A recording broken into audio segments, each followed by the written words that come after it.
Pati coach ng kalaban hindi makapaniwala sa ginawa ni Kai Sotto. Tawang-tawa ang big man sa nangyaring play ng kalaban. Pasok daw yung basket. Sabi ni Kai Sotto, muntikang ma-foul trouble ang ating pambato sa game kontra sa ex-PBA import.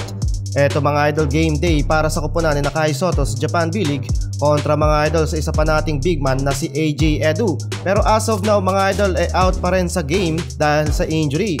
Kai Sotto on the first 5 para sa Yokohama. Eto mga idol, maagang connection agad from Yuki Kawamura to Kai Sotto to put the first basket para sa game.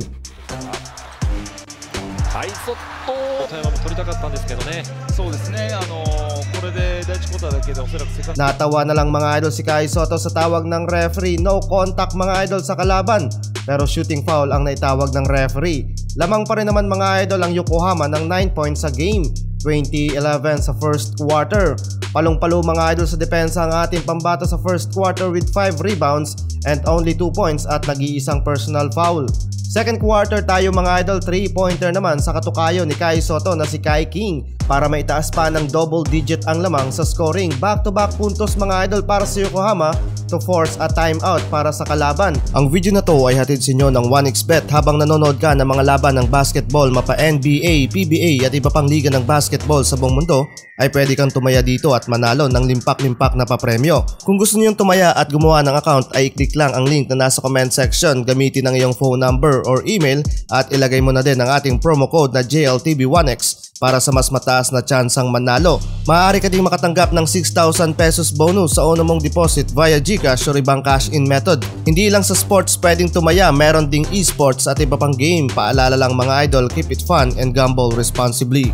Under 7 minutes ng quarter dahil sa defensive foul na nakuha ni Kaiju kontra sa ex-PBA import ay labas muna siya ng court para makapagpahinga dahil nasa 11 minutes playing time na siyang naglalaro sa game. 2 personal foul na para sa ating pambato. Binalik agad naman mga idol si Kai Sotto on the court. Yun nga lang mga idol, nakapag small run ang Toyama sa tulong ni Quincy Miller kaya naibaba sa 2 points ang lamang ng Yokohama. Off night pa mga idol si Kaiju sa game. Mga Kano at Hapon so far ang kumakana para sa Yokohama. Last minute na mga idol nang pinasok sa game si Kai Sotto kung saan dikita na ang talaan sa scoring. 20 points na para sa kalabang si Quincy Miller and 6 rebounds, while si Kai Sotto ay meron lang 7 points and 7 rebounds, 39-38 in favor sa Yokohama. Second half mga idol, fake ni Kai Sotto ang bantay dahilan para makapag-set up sa 2 points layup si Devin Oliver. 6 minutes ng quarter, tabla sa 45 points ang talaan sa scoring. Easy 100 slam dunk si Kai Sotto. Walang ka-effort to put the basket mga idol. Natapos ang third quarter, nahawak ulit ng team ni Kaiju ang lead with 9 points, 65-56. Fourth quarter mga idol, nasa double-double na ang ating pambato so far, 12 points and 10 rebounds. Impressive mga idol ang ginawang setup ni Kawamura para sa another highlight sa career ni Kai Sotto. Sa huli mga idol ay naipanalo ng team ni Kai Sotto ang laban 84-69.